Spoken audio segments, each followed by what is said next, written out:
পূর্ব মেদিনীপুর জেলার পাঁশকুড়ার পূর্ব বিধানসভা কেন্দ্রে বামফ্রন্ট মনোনীত সিপিআইএম প্রার্থী কমরেড ইব্রাহিম আলী নির্বাচনী জনসংযোগ কর্মসূচি শুরু করেছেন।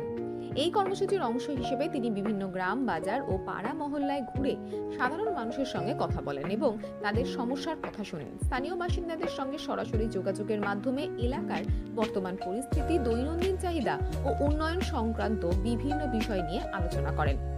জনসংযোগের সময় তার সঙ্গে দলীয় কর্মী সমর্থকেরাও উপস্থিত ছিলেন। কোথাও পথসভা, কোথাও ছোট ছোট বৈঠকের মাধ্যমে প্রচার চালানো হয়। স্থানীয়দের মধ্যে কেউ কেউ তাদের অভাব অভিযোগ তুলে ধরেন, আবার কেউ এলাকার উন্নয়ন নিয়ে মতামত ব্যক্ত করেন। প্রার্থী ইব্রাহিম আলী সকলের কথা মনোযোগ দিয়ে শোনেন এবং গণতান্ত্রিক প্রক্রিয়ার গুরুত্বের উপর জোর দেন। এই প্রচার পর্বে কোনো জাঁকজমকপূর্ণ আয়োজনের পরিবর্তে সরাসরি মানুষের সঙ্গে পৌঁছানোতে গুরুত্ব দেওয়া হয়েছে। নির্বাচনের আগে এই ধরনের জনসংযোগ কর্মসূচি বিভিন্ন রাজনৈতিক দলের পক্ষ থেকেই হয়ে থাকে এবং এর মাধ্যমে ভোটারদের সঙ্গে সম্পর্ক গড়ে তোলার একটা চেষ্টা করা হয়।